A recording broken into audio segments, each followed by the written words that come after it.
technology, we have a very wonderful person here with us, Telle Whitney, a role model and inspiration to many, many people, including me. She has mentored and coached me, and I've had the privilege of actually having her as my boss, because from 2002 to 2017, she was the head and CEO of the AnitaB.org institute that actually looked at how to empower women in technology. So she's a Silicon Valley icon, and I think I'm really, really happy and honored to have her here with us. And I don't think words can express the fact that she said yes when I asked. So that itself, I think the very fact that I'm beaming and smiling is good enough to show that I'm so happy just to have Telle Whitney with me here today. So Telle, welcome to the third edition of the Wequity Awards. Today we'll be announcing the winners of the Wequity Awards, and 3 years we've been running this, and every year we've been amazed by the phenomenal number of women who keep applying. There are self-nominations, but more wonderful than that, there are other people who nominate women. And the number of gems that we've unearthed with the Wequity Awards is unbelievable. And this year proves to be no different. We've got a real flood of applications, and it was very difficult for the jury to decide which one should win. And they had their task cut out for them. But as they say, we have to choose the winner, so we did choose some. But before we go to announcing who the winners are, it'll be just wonderful to listen to you to see, you are a role model to many people. But who are the role models who have inspired you to excel? And I'm sure all of us would really love to know that. Well, Geetha, it's a real honor and privilege to be here. I loved working with you. I learned so much from our relationship and our engagement. And so I'm happy to be here, and I'm happy to hear about all the extraordinary women that you're going to recognize. Interesting to think about role models. When I was a kid, I really aspired to be some of the strong women I saw around. And, at the time it was really mostly sports figures, more people like Martina Navratilova and Billie Jean King, who I had the chance to meet.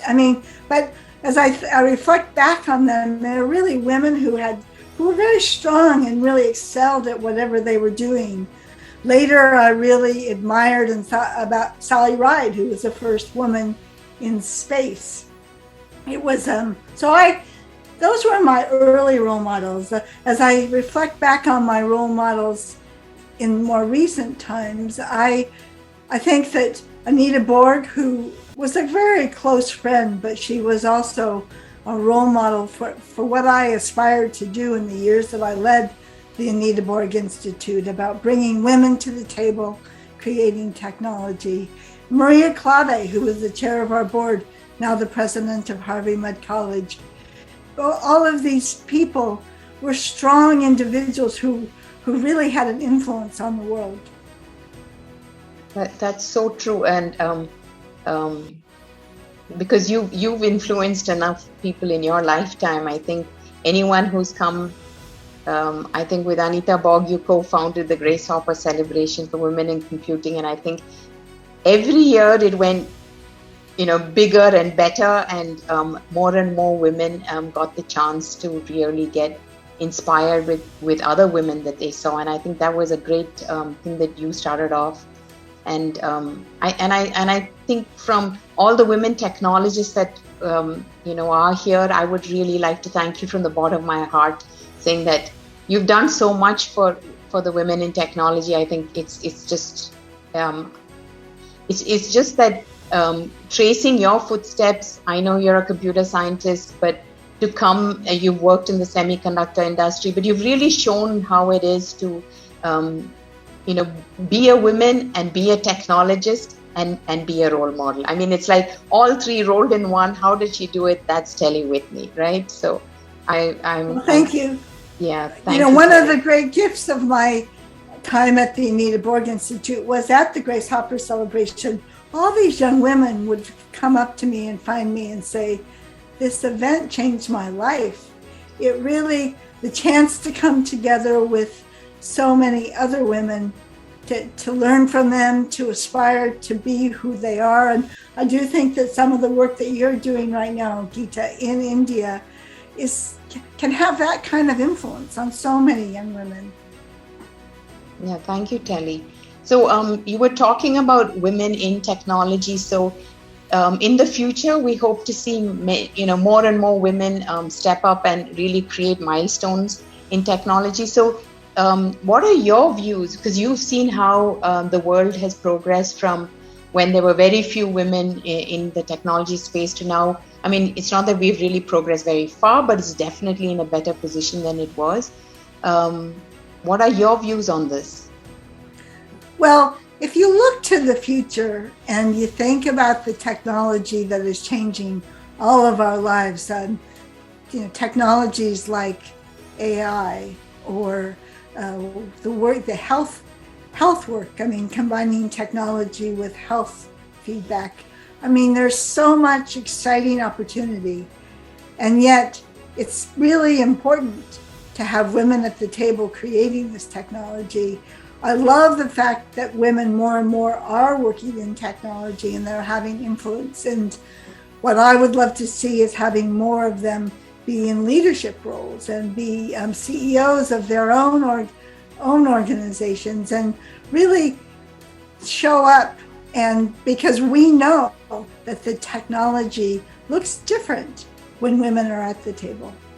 Oh, absolutely. I think there's enough research to point to that fact that there is enough, the perspectives that they bring. In fact, I was talking to somebody and they were telling me that if any of the startups today that have built their, apps and had women at the design table along with them, the app would have been totally different, right? Then they now are learning by trial and error, but, Right, and all too often right now we learn by the negatives. So, I mean, the most widely known application that impacts us is AI, where we see facial recognition that can't recognize different skin colors or is very gender biased. I mean, there are also recruiting tools that ended up being discarded. Amazon discarded its recruiting tool because it was so biased against women and other underrepresented groups because it was looking at former data.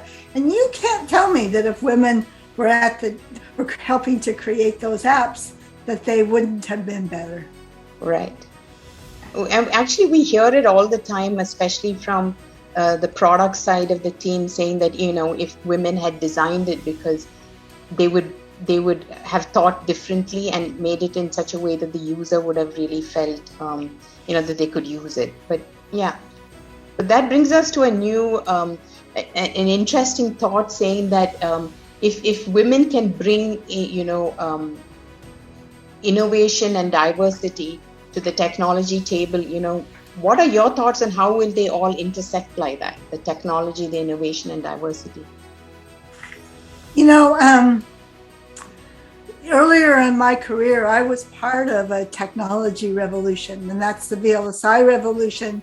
They had this vision of creating chips that today are ubiquitous. They're in every single piece that we use. I mean, my car, the iPad, the iPhone, and everything else. And these kinds of revolutions are happening right now. I talked to a friend and colleague of mine, Mary Lou Jepson, who she is an innovator and is now the CEO of a startup in the health space. And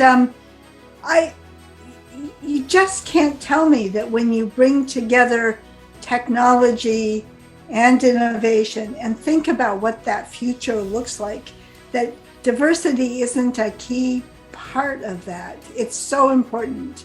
I remember, when I visited you so many times, Geetha, one of the things that I was struck was that for a long time, India was mostly a development hub for technology, but increasingly, India and many of the companies there are taking their place in terms of technology innovation and, look with a vision of where it could go. And you can't tell me that if you have women there or even diversity across the board, that technology would not be better. That's true. That's absolutely true. And I think we see that on a day-to-day basis because we interact with the community so much that, yes, they are bringing a change and an innovation that was not there earlier. And we talked a lot about you being an inspiration and a role model.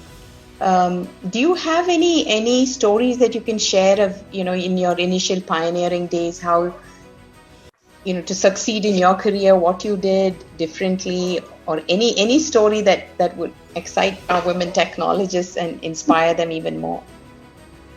Well, I arrived in Silicon Valley a long time ago, and I was so excited about making a difference in technology. I mean, I really was pumped up, excited to participate, but I was also very interested in meeting other women technologists. And so I consciously and systematically set out to find a community.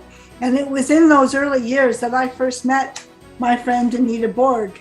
At the time, she was working at DEC, research lab there, and I was at a startup called Actel. And she and I together, along with other women, got together regularly and as a way to celebrate the achievements of women, but also to grapple with the work that we were doing. That interaction and talking, and especially my relationship with Anita, was what led to the founding of the Grace Hopper celebration a number of years later. It's yes. Right. So networking with other women is probably a way to discuss like problems that each of us face, as well as a way to celebrate the successes, because then people would say, if they can do it, I can do it too. Right? Right. I mean, my experience with Grace Hopper, I learned how important community was. And you can find community in many different ways. The story I just talked about was there was a number of women, mostly they graduated from Stanford. I plugged into a group that was coming from Stanford, but we formed a community, and that community is still with me today. Wow. I saw that with Grace Hopper, where young women came there and they were able to plug into a community, to make connections with other women, to also think about what are the areas that they would consider studying. And in one case that I'm thinking about, that led her to get a PhD in computing and biology and cancer research. So I do think that thinking about how you network with other women, but it's more than just networking. It really is coming together in community that I've seen be very effective. That's very interesting, because we instantly think that a social media networking connect is networking, but I think plugging into a community gives you much more than that. And I think the group that you formed, and then you're saying that they still exist with you, that just shows the power of plugging into the community. That's very interesting. But we talked a lot about women, Telle, but what about male allies? Because 50% of the world today, of course, are men, and much more, at least in the Indian scenario, about 67% of them are male. So how do we, and we know that they're key stakeholders to encourage and empower women in tech. So in your career, have you had the presence of somebody who's a male ally and made a change in your career decisions or your career journey? Anything that you can share? Sure. So men, because I worked in technology and there was a lot more men than women, the men were a very important part of my story. I've recently spent a lot of time talking to very successful technology leaders, and there's a really important theme that comes across. Almost all of them have advocates, people who stood by them. And in the world of technology, often that's men. So for example, my PhD thesis advisor was a man named Carver Mead. He's considered by many to be the father of VLSI, which is the area that I worked in. But he played a really important role in my career. He actually introduced me to the people who I worked for, who were starting companies, for the first 3 companies that I was at. So it's really important. And I am also still in touch with him today. I got an email just the other day. The other people I'll mention, when I first joined the board of Anita Borg, it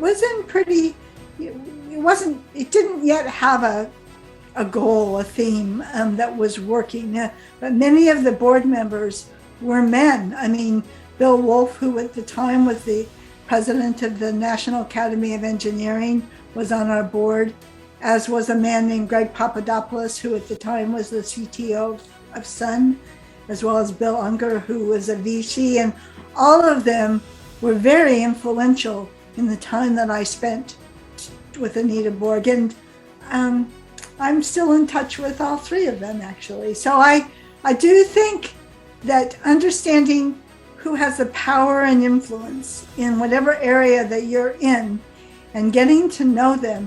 And unfortunately, in this world today, almost always those people are men. But there are so many men that really want to help other people, and many times want to help the women who are around them.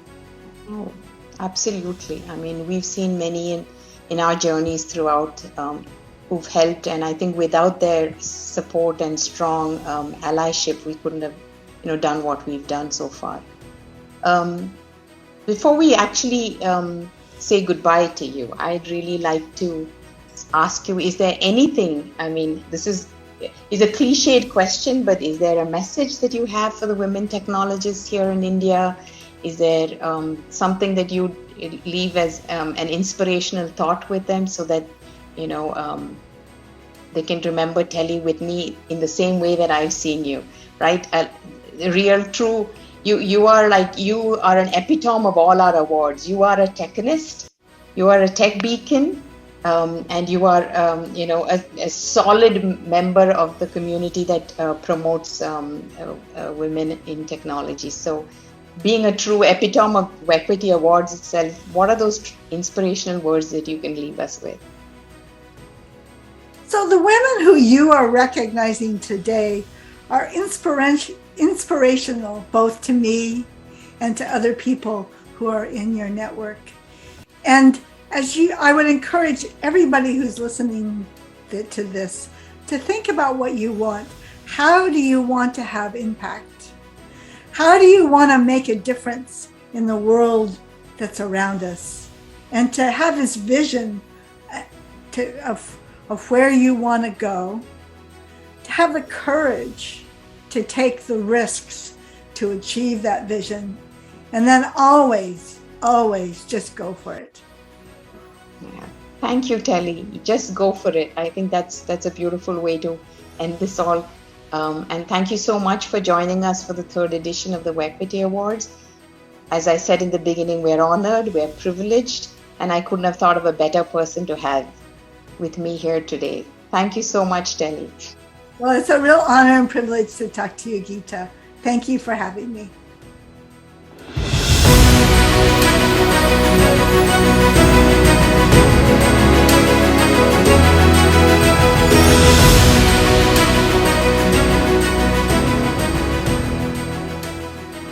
Hello, I am Sandhya Vasudevan, the winner of last year's Tech Beacon Award, and it is my privilege to announce this year's award winner for the Tech Beacon category. We are proud to see that this category saw some exceptional achievements of women technical leaders across several organizations. Here are the nominees for 2022.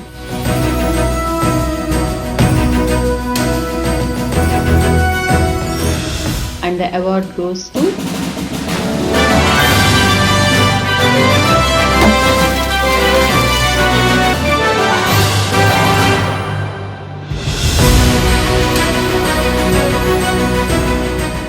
I'm Nishi, the winner of Tech Exemplar Award 2021, and it is my honor to announce this year's award winner in the Tech Exemplar category. The nominations received this year showcased candidates who had demonstrated outstanding expertise in their respective technical fields, which made it difficult to declare a winner. Here are the nominees. The award goes to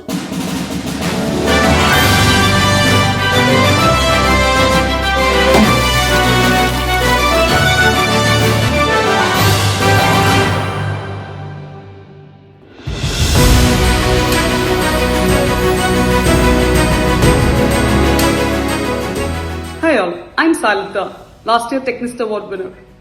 I'm happy to announce 2022 Technist Award. The nominations in this category has shown remarkable contribution to innovation and technology space. The nominations are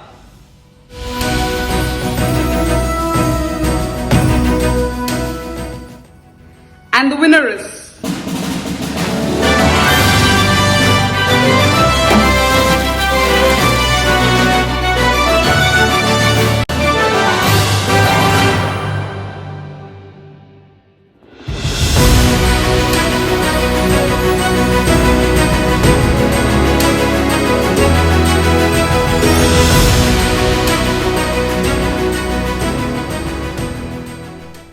I am Sujata Datta, the winner of the Solidarity Idol 2021, and I am excited to present this year's winner for the Solidarity Idol. This year's nominees are the epitome of trailblazers, groundbreakers, icons, and the list goes on. Here are the nominees.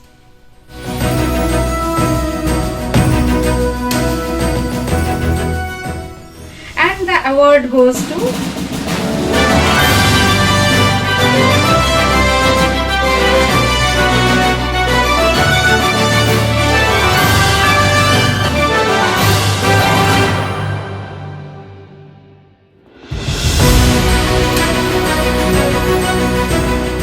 I am Chandradeep, the 2021 Equalizer Award winner, and it is my pleasure to announce this year's award winner in the Equalizer category. The nominations for the Equalizer Award saw the power of male allies and the impact they have in being catalysts for the advancement of women in tech. Here are the nominees.